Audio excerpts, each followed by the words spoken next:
Dingoes, good morning. I hope you're having a fantastic morning despite that epic and historical pullback. I hope you survived. I hope you weren't in an over leveraged position and got liquidated, even though I know a lot of people that did, which is very unfortunate. I know that feeling a little too well, where your heart is in your stomach. You're super disappointed in yourself, can't even look in the mirror at yourself.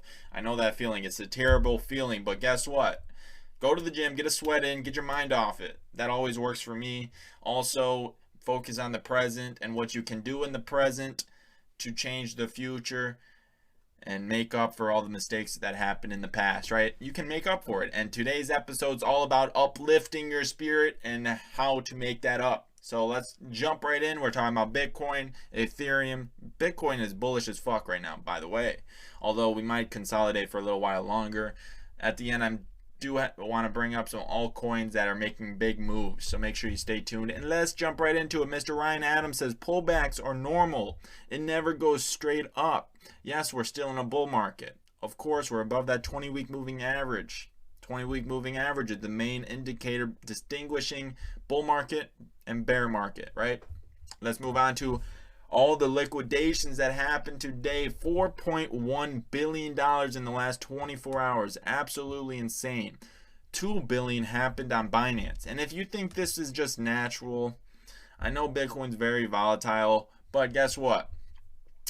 Leveraged exchanges, especially Binance and Wabi, and they are the primary partners with Tether, or whatever you want to call it. I mean, the money laundering that's happening with Tether, and Binance and Wabi are the main culprits behind it, and they definitely use Tether to manipulate markets and get a lot of leveraged liquidations, right? And they got a lot today. Look at that. They led the charge. 2 billion and 1 billion basically. So 3 billion out of the 4 billion happened on Binance and Wabi, right? So there you go. Be careful in leveraged positions. And now for some perspective on how to focus on the present to change the future instead of focusing on the past and doing nothing for yourself, right? So let's listen in. It's in the past. And to spend your time focusing on the past is to spend the only thing that you've got, and that's what's right here, right now, because the sand never stops running. This is all we've got. And to spend your time now thinking of what happened there is making absolute certain that the future is going to be the same as the past. What's gone is gone. It's in the past. The sand never stops running. It will always keep running. So why focus on the mistakes that happened yesterday? You might have been liquidated. It is very unfortunate. I said I know that feeling, right? That feeling is very familiar. But guess what? You'll rebound. You'll make up for it in the future. And you've learned from that mistake now. So hopefully it won't happen again, right? Now you have passed the initiation of getting wrecked in crypto, and that's a big thing, right? So there you go. And now let's look at Bitcoin chart, guys. That pin is looking very good, very strong buying right here, looking very good. The 20-week moving average is around $28,000. I would like to see, we have not touched the 20-week moving average since September at $10,000, guys. Very bullish movement. Obviously, we needed a little pullback. I would not mind to see us correct and touch around 35.40, the 20-week moving average around that price. That would be very nice to see for sure. And now let's look at the stock to flow model.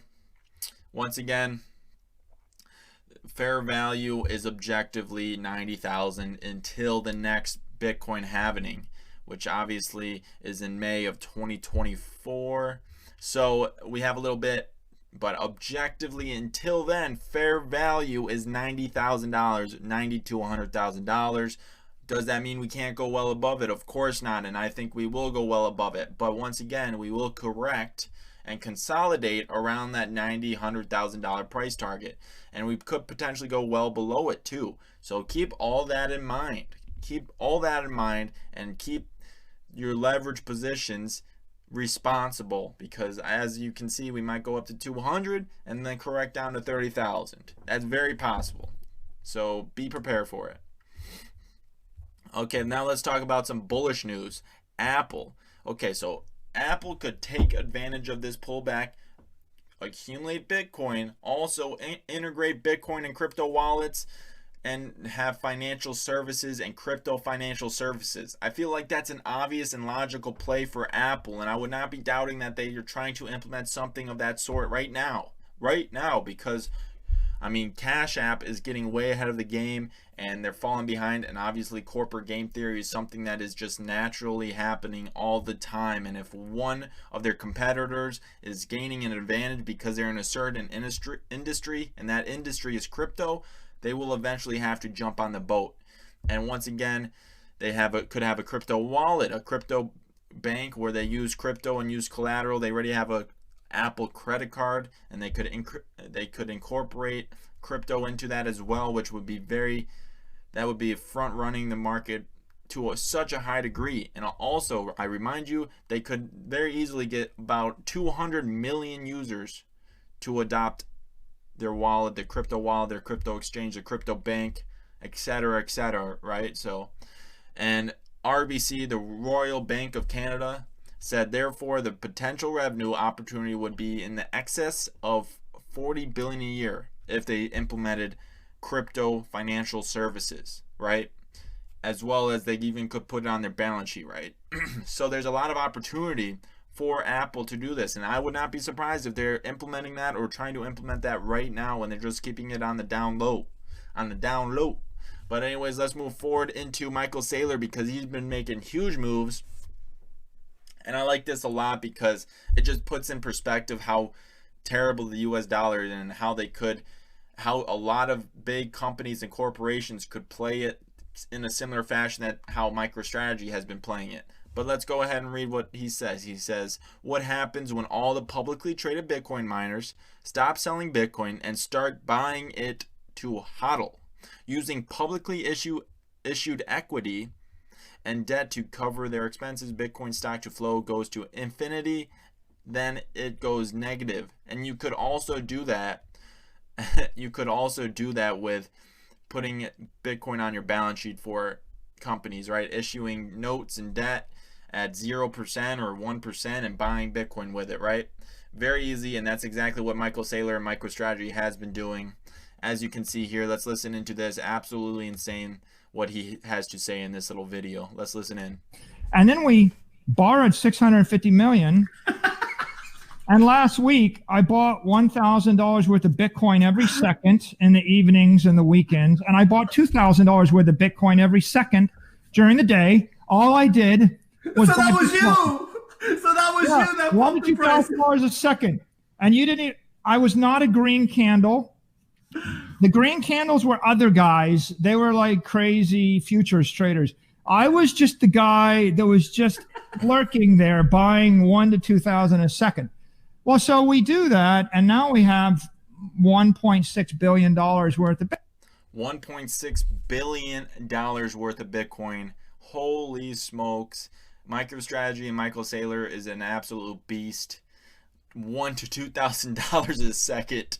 Holy cow, guys. And he's just issuing debt at 1% or less than 1% and buying Bitcoin. It's an obvious play, and he's been doing very well. And MicroStrategy's stock price has been resembling that decision. Anyways, another reason why to be careful in leverage position. When you take a leverage position, you're not only subject to price risk and price volatility, you are subject to Oracle issues and price feed issues. As you can see on Kraken today, price of Ethereum went all the way down to $700, and if you had a liquidation price above $700, your position was liquidated. This is what I'm talking about. There's more risk than just price risk when you enter a leverage position. Understand the risk you are entering and be careful, be responsible. You don't need if your portfolio is significant, start being more conservative in the crypto market. You don't have to continuously send it and ape into shit. Be conservative. You already have a substantial amount of wealth. It's time to dial it back and put a significant amount of it in a very conservative portfolio position, right? Life-changing wealth is made, but you have to sustain it and keep it. And if you continue to make irresponsible decisions, you will lose it. And you can't just continue to send it, guys. You can't. You can't. But anyways, let's move forward into Kobe. He says, when the bear market comes, we will pivot to uplifting only, and try to comfort you all with stories about the good times with endless bullish hopium. That's supposed to say hopium. I agree. I mean, the bear market will come and it will be very painful. A lot of people will lose a lot of money, and that's what I'm saying. Start dialing it back. I don't think we're even near the top whatsoever. I do think we're going to go well above $100,000. Keep that in mind, but also be prepared. Don't shoot yourself in the foot, and don't get caught with your pants on the ground. And now let's move into Phantom, because the Yearn ecosystem is moving to the Phantom blockchain and their smart contract blockchain, right? Very, very big news. And let's just check out what Phantom's price has been doing in the last 30 days. Up over 1,600%, guys. Holy smokes. God dang it. God dang it. I wish I found some information on this. That's absolutely insane. Congratulations to everybody that is in Phantom right now. That's absolutely insane. Good for you guys. But let's try to elaborate on who else is going to benefit from Phantom's price action. I think people are buying Phantom because of Yearn ecosystem moving over to it, and Andre adopting it, right, and tweeting a lot about it, etc., right? So who else will benefit from it that hasn't really gone up in price? And that's Yearn. That's Yearn, right? And as well as Cover, and as well as other Yearn ecosystem tokens. So keep that in mind. Yearn ecosystem has yet to see a pump, and over this past summer, last summer, you saw a huge Yearn ecosystem pump, right? As well with Yearn Finance. And I don't think that's, I mean, Yearn Finance is a very, very much so a financial primitive.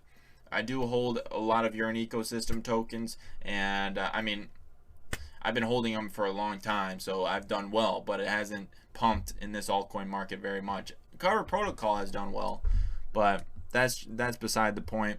I mean, I'm just saying that because it hasn't significantly pumped yet, and Yearn Finance will have it is a financial primitive in Web3 infrastructure and architecture. So a lot of protocols are already building off of it, a substantial amount. And now let's go into the Radical token, because I have an update. The proposal for the liquidity bootstrapping event is live and it ends tomorrow, February 23rd, 2021. So I mistook. I thought the liquidity pool was going to be introduced on the 23rd, but actually it's just the proposal to do so. Actual liquidity pool will be February 25th. So make sure you stay up to date on that, because Radical token will be good, under $5 I'm looking for. We'll see what it comes out as. We'll see. Only time will tell. And also, let's look into Alchemix, because a lot of devs are following this project, and the devs are very good. No token yet, but look who's following them, right? So a lot of devs, a lot of great devs. Hedgic, Mr. J. Montier, Hedgic, PyDAO. Let's keep going down. We got token sets, consensus. We got token sets again. Benteg loves this protocol. I think he's buddies with Scoopa Troopus, which is the developer of this protocol, which is very interesting. And obviously Benteg is one of the biggest devs in the ecosystem, in the developing ecosystem. He's the Yearn Finance dev, as well as PyDAO. There's a lot of pulled together devs, so a lot of devs are following this project, guys, and you got to follow the devs. Follow the developers. There could be a lot worse places in the world to be right now, so be grateful for what you got, even though if you might have lost some money, guys, there's always something to be grateful for. And check out this video. I'd like to say hi to Mom back there at home. I know she's worried about me. Had no mail or resupply. So to Mama back there in Greenfield, Tennessee. Hello, Mama. Hello, Mama back there in Greenfield, Tennessee. But anyways, exactly. There's a lot worse places you could be. And that is all, dingoes. I hope you enjoyed this video. If you did, please like and subscribe. It means the world to me, and I love each and every one of you guys. Discord, Telegram, chit-chatting all day long, and Twitter. Follow. Discord, Dingle, and personal. Peace out, dingoes, and dingle dingle.